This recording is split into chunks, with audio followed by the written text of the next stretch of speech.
Hello guys, welcome to second lecture of हमारा Himmat batch जो class 12 के लिए हमारा चैप्टर चल रहा है कंप्यूटर नेटवर्क्स। और ये है हमारा सेकंड लेक्चर। फर्स्ट लेक्चर में हमने पढ़ा था कंप्यूटर नेटवर्क क्या होता है, इवोल्यूशन ऑफ नेटवर्किंग कैसे हुआ था। फर्स्ट ARPANET था, फिर NSF नेट था, इंटरनेट था। आई होप तुमने वो लेक्चर देख लिया हो, नहीं देखा हो तो जाके चेकआउट कर लो यार, क्योंकि पिछला नहीं पढ़ोगे तो आगे का कैसे ही आने वाला था। कोई नहीं, लेकिन हम स्टार्ट करते हैं हमारा डेटा कम्युनिकेशन टर्मिनोलॉजीज का जो लेक्चर है। It's our second lecture and pen paper पे लिखना है तो पेन पेपर भी लिख लो, लैपटॉप में नोट्स बनाना है तो लैपटॉप पे नोट्स ले लो, लेकिन eyes glued to your screen, क्योंकि जो हमारा टॉपिक है उसमें समझना भी है लेकिन याद रखना भी बहुत इंपॉर्टेंट पार्ट है। एंड कंप्यूटर नेटवर्क्स कोई ऐसा कॉन्सेप्ट नहीं है जो तुम पाइथन की तरह जिसमें तुम्हें लॉजिक अप्लाई करना पड़े। इसको कहीं ना कहीं तुम्हें थोड़ा सा याद रखना ही पड़ेगा, कज सब्जेक्टिव क्वेश्चंस भी आते हैं। सो या make sure your memory remembers it.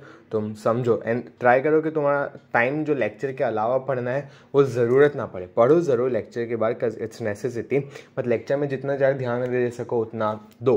सो हम स्टार्ट करते हैं हमारा जो कॉन्सेप्ट ऑफ कम्युनिकेशन। हमारा नेक्स्ट टॉपिक आता है, वेट स्लाइड भी चेंज नहीं हुई यार। ओके, स्लाइड हो गई चेंज। हमारा कॉन्सेप्ट ऑफ कम्युनिकेशन आ जाता है सबसे पहला टॉपिक डेटा कम्युनिकेशन टर्मिनोलॉजीज में। सो बेसिकली जो कॉन्सेप्ट ऑफ कम्युनिकेशन है वो क्या कहना चाह रहा है, तुम नाम पढ़ो, डेटा कम्युनिकेशन। ऑब्वियस है, इसमें दो चीज़ें, एक डेटा है और एक कम्युनिकेशन है। अब डेटा जो है वो कुछ भी हो सकता है, टेक्स्ट हो सकता है, इमेज, ऑडियो, वीडियो, मल्टीमीडिया। तुम भेजते हो ना व्हाट्सएप पे, कितनी सारी चीज़ें तुम भेज सकते हो, वो सब डेटा है। तो डेटा एक टेक्स्ट हो सकता है, image, audio, video, multimedia files, जो चाहिए वो बोल सकते हो तुम उसे। फिर कम्युनिकेशन जो है, ऑब्वियस है, कम्युनिकेशन क्या बात करना होता है, यानी डेटा को भेजना या तो रिसीव करना। अब जो एक्सचेंज हुआ डेटा का, दो या उससे ज़्यादा कंप्यूटर नेटवर्क पे सिंपल भाषा में, तो डेटा है वो एक्सचेंज हो रहा है, यानी ये कम्युनिकेशन हो रहा है डेटा का। सो क्या है वो, डेटा कम्युनिकेशन है। सिंपल, यहाँ पे तुमको नीचे छोटा सा डायग्राम भी मिल जाएगा जहाँ बताया बीच में स्विच कनेक्ट हो रहा है, साथ में अलग अलग कंप्यूटिंग डिवाइसेस कनेक्टेड है। अगला कॉन्सेप्ट हमारा आ जाता है इसी में, डेटा कम्युनिकेशन के कंपोनेंट्स। तो अभी हमने कॉन्सेप्ट तो पढ़ लिया, लेकिन अब हमें कंपोनेंट्स भी पढ़ना होंगे। तो मेनली हमारे पास 5 कंपोनेंट्स आएंगे, which are sender, receiver, message, communication, media and protocols. वैसे तो नाम पढ़ के ऑब्वियस होगा, but still let us look at the kind of जो डेफिनेशंस है। सेंडर क्या है, एक डिवाइस जो कैपेबिलिटी रखता है डेटा भेजने की, और रिसीवर एक डिवाइस जो डेटा रिसीव करने की कैपेबिलिटी रखता है। अब मैसेज क्या है, कुछ तो डेटा ट्रांसफर हो रहा है, जो डेटा एक्सचेंज हो रहा है, ट्रांसफर हो रहा है, वही हमारा मैसेज है। अब कम्युनिकेशन मीडिया, अब मैसेज है वो सेंडर और रिसीवर के बीच में ट्रांसफर तो हो रहा है, बट वो कोई तो रास्ते से जाएगा, तो वो जो रास्ता है उसको हम बुलाएंगे कम्युनिकेशन मीडिया।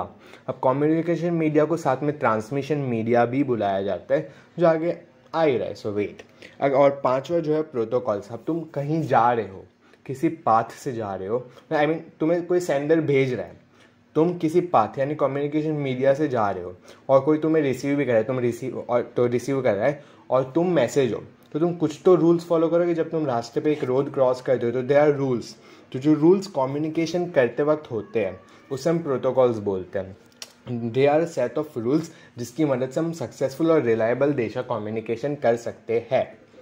अगला है हमारा मेजरिंग कैपेसिटी। अब डेटा ट्रांसफर तो हो रहा है, जैसे अब इसमें देख लो, तुम्हें फर्स्ट लाइन में लिखा है communication media is also known as transmission media, जो मैंने तुम्हें अभी बोला के आगे आएगा। तो अब डेटा कम्युनिकेशन के अंदर एक छोटा सा लोग चेंज करते हैं कि ट्रांसमिशन मीडिया को चैनल भी बुलाते हैं।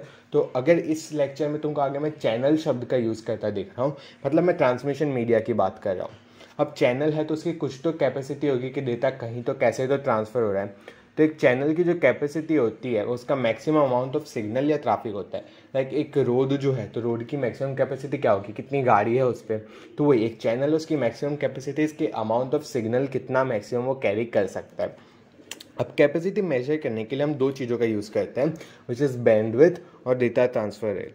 Let's look at bandwidth first. तो बैंडविड्थ क्या है, अब फ्रीक्वेंसीज है, तुमने फिजिक्स के अंदर भी पढ़ा होगा कि कुछ भी जब डेटा ट्रांसफर हो रहा है तो उसकी कुछ तो फ्रीक्वेंसीज होगी। अब फ्रीक्वेंसीज एग्जिस्ट कर रही है, मतलब एक मैक्सिमम फ्रीक्वेंसी होगी और एक मिनिमम फ्रीक्वेंसी भी होगी। तो मैक्सिमम और मिनिमम के बीच का जो डिफरेंस होता है उसे हम बैंडविड्थ बोलते हैं। अगर इसी को इंग्लिश में डेफिनेशन देख ली जाए तो it's bandwidth of a channel is the range of frequencies available for transmission of data through the channel. अब यहाँ पे एक और स्पेसिफिकेशन है कि जितनी ज़्यादा तुम्हारी बैंडविड्थ होगी ना, उतना ज़्यादा डेटा ट्रांसफ़र रेट होगा, और जितनी कम तुम्हारी बैंडविड्थ होगी उतना कम डेटा ट्रांसफ़र रेट होगा। सिंपल भाषा में डेटा ट्रांसफ़र रेट जो है वो डायरेक्टली प्रोपोर्शनल है बैंडविड्थ पे, लाइक बैंडविड्थ के बढ़ने पे वो बढ़ेगा और घटने पे घटेगा।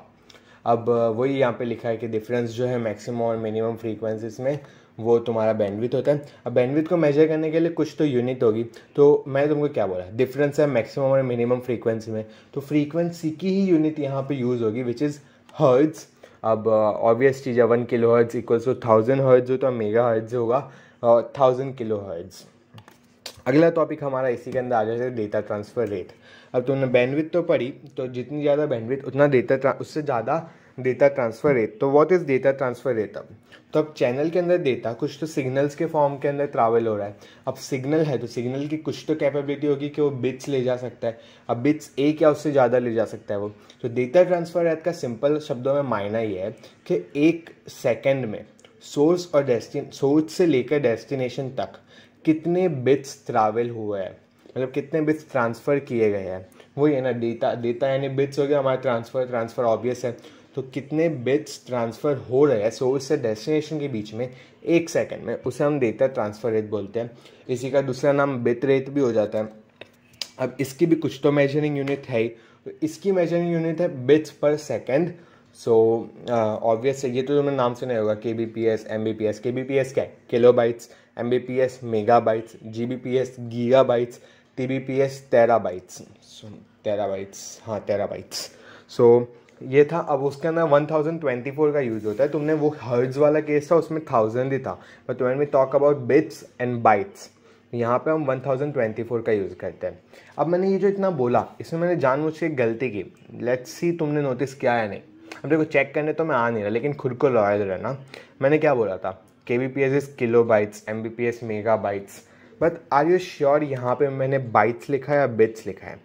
मैंने जिस राइटिंग का यूज़ किया, इट्स K कैपिटल है, बीच होता है, M कैपिटल बीच होता है, G कैपिटल बीच होता है।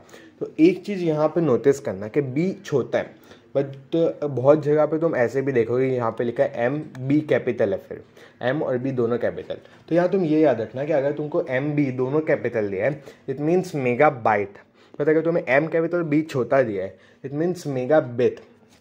पॉइंट बीइंग, अगर तुम्हारा B कैपिटल है इट्स बाइट, और अगर B छोटा है तो बिट। ये भी बहुत इंपॉर्टेंट सवाल तुमको पूछ सकते हैं या फिर वाइवा में भी पूछ सकते हैं, कज़ एक बहुत छोटी सी डिटेल है लेकिन नोटिस करना ज़रूरी है। कज़ अगर तुम नोटिस नहीं करोगे बिट और बाइट के बीच का डिफरेंस तो मिस्टेक्स कैन टेक प्लेस। सो वही याद रखना कि 1 KBPS जिसमें B छोटा इक्वल्स टू 1024 BPS जो बिट्स पर सेकेंड है। तो वही 1024 वाला कॉन्सेप्ट चलता रहता है। और 1024 सिंपल भाषा में क्या है? 2 to the power 10 है। तो 1 KBPS equals to 2 to the power 10 BPS, फिर MBPS 2 to the power 20 BPS, but उसी में हम KBPS लगा सकते हैं। ये सब तो तुम बचपन से पढ़ते आ ही रहे हो। It won't be hard task to understand this. अब तुमने ये तो पढ़ लिया, लेकिन क्वेश्चन तो करना ही पड़ेगा ना, बिकॉज मैथमेटिकली क्वेश्चन आ सकता है। तो ये है तुम्हारे लिए क्वेश्चन। अब यहाँ पे हमको बोला ये है कि एक स्टूडेंट जो है वो अपलोड करना चाहते हैं नोट्स को, जो एक टेक्स्ट डॉक्यूमेंट है, 14 पेजेस पर सेकेंड, 20 सेकेंड। अब डेटा रेट क्या होगा? सो अब तुमको कैलकुलेटर यूज़ करना है, कैलकुलेटर यूज़ करो, पेन पेपर यूज़ करना है, दोनों यूज़ कर सकते हो। एग्जाम में कैलकुलेटर अलाउड नहीं है, बट प्रैक्टिस टाइम है ना, फ़र्क ज़्यादा पड़ता नहीं है। सो पॉज करो, सोचो ज़रा कि how the answer would be, फिर प्ले कर लो। मैं तो बता ही रहा हूँ आंसर क्या है। सो यहाँ पे हमको क्या नोटिस करना है? सबसे पहले एक पेज में कितने कैरेक्टर्स हैं? 1800, और एक कैरेक्टर 5 बिट का है। इसका मतलब ये होता है कि हमारे एक पेज में 1800 × 5 यानी कि 9000 बिट्स है। अब 9000 बिट्स है एक पेज में, बट हमारे टोटल पेज कितने हैं? 14, यानी टोटल बिट्स जो है हमारे पास वो हो जाती है 1,26,000। ये तुम कैलकुलेट करोगे तुमको मिल जाएगा। तो हमारी टोटल जो बिट्स है वो है 1,26,000। अगले पेज पे मैंने आंसर भी लिखा है, वो ये कि पेजेस 14 है, 1800 कैरेक्टर्स है, तो टोटल बिट्स 9000 हो गई, and total number of bits document के अंदर वो 1,26,000 है। अब टाइम कितना यूज़ किया? 14 पेजेस के लिए 20 सेकेंड यूज़ किया, मतलब 1,26,000 के लिए 20 सेकेंड यूज़ किया। बट और हमको आंसर पूछा है डेटा ट्रांसफ़र रेट। अब डेटा ट्रांसफ़र रेट की जब डेफिनेशन मैं तुम्हें बताई थी, क्या बोला था मैंने? एक सेकंड में, पर यहाँ तो 20 सेकंड है, लेकिन तो ऑब्वियस चीज़ अगर 20 सेकंड में वो इतना करेगा तो 20 से डिवाइड कर दो, हमें 1 सेकंड का मिल जाएगा। सो यहाँ पे हम 1,26,000 को 20 से डिवाइड करते हैं एंड वी गेट 6300 BPS। लेकिन अभी अगर वैसे इस क्वेश्चन में नहीं था, बट इन एनी केस तुमको बोला है कि आंसर KBPS में दो विद B स्मॉल, तो तुम क्या करोगे 6300 जो है उसको सिंपली 1024 से डिवाइड कर दोगे। व्हेन यू डू दिस तुमको आंसर 6.15 KBPS मिल जाएगा, खुद कंफर्म करके देख लो। अब इसका तो आंसर मैंने बता दिया, बट अगले का आंसर अगले लेक्चर में बताऊंगा। बट अगला क्या है, अगला क्वेश्चन है तुम्हारे लिए एक होमवर्क क्वेश्चन, थोड़ा सा डिफरेंट है as compare to previous question. सोचना वैसे तो आ ही जाना चाहिए, अगर नहीं आता तो लेक्चर 3 के स्टार्ट में बता ही दूंगा, ज़्यादा टेंशन नहीं है। सो पॉज करके स्क्रीनशॉट लेना, स्क्रीनशॉट ले लो, या अभी सॉल्व करना है कर लो, डज नॉट मैटर। आंसर मुझे कमेंट में लेकिन ज़रूर बताना, सही होगा तो मैं बता दूंगा, गलत होगा तो कोई बच्चा बता देगा, वरना लेक्चर 3 तो है ही हमारे पास। अगला टॉपिक हमारा आ जाता है IP एड्रेस का। IP एड्रेस फुल फॉर्म क्या है, इंटरनेट प्रोटोकॉल एड्रेस। और जो TCP IP पढ़ते हैं उसमें भी IP इंटरनेट प्रोटोकॉल ही था, तो यहाँ पे हम बात करते हैं IP एड्रेस की। तुमने फिल्म्स एंड ऑल में देखा ही होगा कि भाई इसका IP एड्रेस ट्रैक कर लेते हैं, जो तुम VPN होता है उसका भी क्या कॉन्सेप्ट, तो IP एड्रेस चेंज कर देता है थोड़ा, वो किसी और का एक ओवरलैप कर देता है। तो IP एड्रेस क्या है, वो एक मेथड है, प्रोटोकॉल है, जिसके थ्रू डेटा सेंड किया जाता है एक कंप्यूटर से दूसरे कंप्यूटर पे।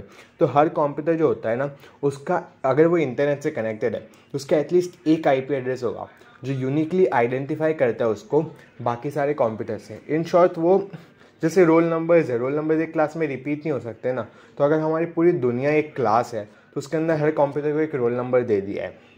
लेकिन यहाँ पे क्या, रोल नंबर्स देते वक्त कुछ रूल्स फॉलो करे जाते हैं। पहली बात, हर जो रोल नंबर है वो 32 नंबर्स का होगा, एंड वो 32 नंबर्स को भी बांट दिया जाएगा 4-4 के ग्रुप में। सॉरी 32 नंबर्स नहीं, 32 बिट्स का होगा, एंड हर जो पूरा जो नंबर है ना उसको 4-4 बिट्स से सेपरेट किया जाएगा। अरे मैं क्या बोल रहा हूँ, मैं सॉरी मैं इसको स्किप कर, इसको ट्रिम कर देता हूँ, कोई ना। ओके वापस, अब कुछ तो रोल नंबर देंगे, तो रोल नंबर देने के लिए कुछ रूल्स होते हैं। हम 32 बिट्स जो है उसका यूटिलाइजेशन करेंगे एक रोल नंबर को बनाने के लिए, और वो जो 32 बिट्स है उससे हम एक्चुअली 4 नंबर्स बनाएंगे। एंड बाय 4 नंबर ऐसा नहीं बोल रहा हूँ कि एक 4 है या फिर कोई 3 है, मतलब पॉसिबल है 4 या 3, पर तुम जैसे स्क्रीन पे देखो तुम्हें दिख जाएगा, यहाँ पे हमने 1 भी लिखा है, 160 भी लिखा है, 10 भी लिखा है और 240 भी लिखा है। पॉइंट बिंग 0 से 255 के बीच में तुम कोई भी नंबर लिख सकते हो, उत्पन्न टोटल 4 नंबर्स हो गए, और उन सब के बीच में एक फुल स्टॉप आएगा जिसको हम पीरियड बोला जाता है, but it's basically a full stop. लिखना हो तुमको तो तब फुल स्टॉप लिखना होगा ना, बट आंसर के अंदर पीरियड लिखना। So it's a 32 bit numeric address, 4 numbers से बना होता है, बीच में पीरियड जाता है, और नंबर्स की रेंज होती है 0 से 255। आगे आता है हमारा switching techniques. Wait, it's not changing, हो जा भाई, हाँ स्विचिंग टेक्निक्स। तो हमको कनेक्शन बनाना है, तो जो अपना 1-on-1 कनेक्शन है वो पॉसिबल होने के लिए एक सिंपल सा तरीका है, डेडिकेटेड कनेक्शन बनाओ, जिसको टोपोलॉजी से बोलते हैं, जो आगे के लेक्चर में तुम पढ़ोगे। डेडिकेटेड उसके लिए पूरा टॉपिक है, लेकिन वो जब बड़ा नेटवर्क हो जाए एक को एक से कनेक्ट करना बिकम्स कॉस्टली, तो इसीलिए हम एक ऑल्टरनेटिव मेथड का यूज़ करते हैं जिसको हम स्विचिंग टेक्निक्स बुलाते हैं। अब स्विचिंग टेक्निक्स में क्या होता है कि जो हमारा डेटा है उसको ट्रांसफ़र किया जाता है अलग अलग नोड्स की मदद से। लाइक एक मिनट, स्विचिंग, हाँ, तो स्विचिंग टेक्निक के वक्त क्या करते हैं, जो डेटा हमारा ट्रांसफ़र हो रहा है उस वक्त पे एक टेम्पररी रूट बना देते हैं।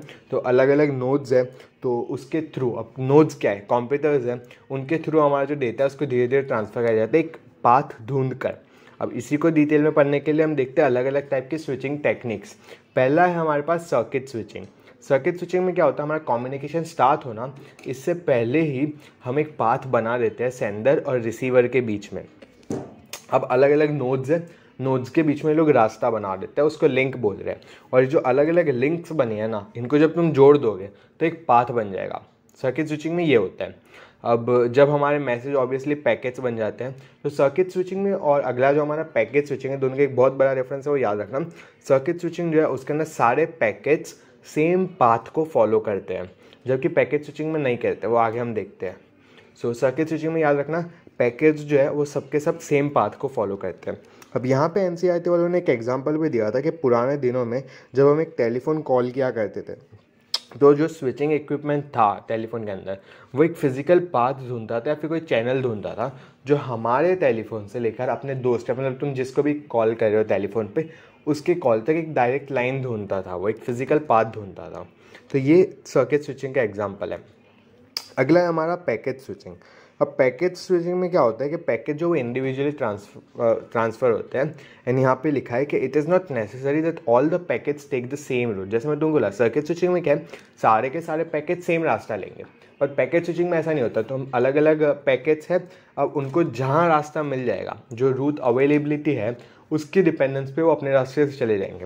मतलब अलग अलग पैकेट्स अलग अलग जगह से जाएंगे, लास्ट में जाके कंपाइल हो जाएंगे एंड तुमको पूरा मैसेज दे देंगे। बट इट्स नॉट कंपलसरी वो लोग सेम रास्ता ही फॉलो करें। वो कर सकता है अगर उनको सिर्फ सेम रास्ता अवेलेबल होता है तो वो सेम रास्ते ही फॉलो करेंगे। But there is also possibility कि वो लोग नहीं करें बिकॉज अवेलेबिलिटी, उनका मेन काम क्या है, रास्ता अवेलेबल है तो चले जाओ। अब पैकेज जो है यहाँ पे उसको थोड़ी डिटेल दी है कि उसके दो पार्ट्स होते हैं। पहला पार्ट होता है हेडर जिसमें डेस्टिनेशन होती है, और दूसरा पार्ट सिंपल सा इन्फॉर्मेशन और मेन मैसेज। बांट दिया हमारा पैकेट था, पैकेट को भी दो पार्ट्स में बांट दिया, एक हेडर है जिसमें डेस्टिनेशन और दूसरा हमारा इन्फॉर्मेशन और मेन मैसेज। अब ऐसा ही सेड पैकेज जब एक एक करके डेस्टिनेशन पहुंच जाएंगे, वापस कंपाइल हो जाएंगे, रीअसेंबल हो गए और हमको फाइनल हमारा मैसेज मिल जाएगा। अब यहाँ पे पैकेज स्विचिंग में एक और डिफरेंस है, वो ये है कि पैकेज स्विचिंग के जो चैनल है वो सिर्फ तब बिजी होती है जब ट्रांसमिशन हो रहा है। एक बार ट्रांसमिशन ख़त्म हो गया तो उसी चैनल पे से दूसरे पैकेज जा सकते हैं। फॉर एग्जांपल अगर मेरा एक स्टूडेंट है राहुल और दूसरा स्टूडेंट एक मेहुल है और मैं दोनों से बात कर रहा हूँ, तो फर्स्ट ऑफ ऑल जब मैं राहुल से बात कर रहा हूँ तो जो मेरा राहुल और मेरे बीच की सपोज कोई ट्रांसमिशन मीडियम है उसमें से पैकेज ट्रांसफ़र हो रहे हैं, तो मैं जब राहुल से बात कर रहा हूँ तो मेरा मैसेज राहुल तक जा रहा है, तो सिर्फ उतने टाइम के लिए वो रास्ता ऑक्यूपाई होगा। ऐसा नहीं है कि जब तक मैं राहुल और मैं बात करना बंद कर दे तब तक वो ऑक्यूपाई रहेगा। It does not work that way. जब तक मैंने एक मैसेज उसको भेजा, अगर वो मैसेज उसको पहुंच गया, वो रास्ता वापस फ्री है। वो रास्ते से या तो मैं वापस भेज सकता हूँ, या राहुल मुझे भेज सकता है, या मैं मेहुल को भेज सकता हूँ, या मेहुल मुझे भेज सकता है, मेहुल राहुल को, वो कुछ भी हो सकता है। पॉइंट बीइंग एक मैसेज जब ट्रांसफ़र हो गया तो वो जो ट्रांसमिशन चैनल है वो अवेलेबल हो जाते किसी और भी ट्रांसफ़र के लिए किसी अलग पार्टी के द्वारा। सो यहाँ पे होता है हमारा सेकंड लेक्चर भी ख़त्म। इसके आगे जाकर हम पढ़ेंगे हमारा लेक्चर 3 जो जल्दी आएगा। तब तक तुम होमवर्क वाला क्वेश्चन मैंने तुमको दिया है, सॉल्व करो, कमेंट में आंसर दो। लेक्चर 3 के स्टार्ट में मैं उसका आंसर ज़रूर दे दूँगा। कंप्यूटर नेटवर्क्स ऐसा ही था, कंपैरेटिवली थोड़ा सा ऐसा स्लो पेस्ड लगेगा बिकॉज इतना ज़्यादा कुछ है नहीं उसमें इंटरेस्टिंग टाइप्स। एंड जो तुमको अगर क्वेश्चंस और चाहिए उसके लिए पाइथन में वेस्ट करो, पाइथन के लिए वेट करो। जब पाइथन आएगा उसमें मैं तुमको जैसे डेली क्वेश्चंस एंड ऑल देता दूंगा जिसमें तुम असाइनमेंट्स खुद करोगे एंड एक्सप्लेनेशन भी तब इम्प्रूव होगा बिकॉज पाइथन एक लॉजिक बेस्ड कॉन्सेप्ट है जो तुम खुद ब खुद लॉजिक लगाओगे, उसमें हम प्रोजेक्ट्स भी सॉल्व करेंगे। सो या बेस्ट ऑफ लक, अगले लेक्चर तक पढ़ो।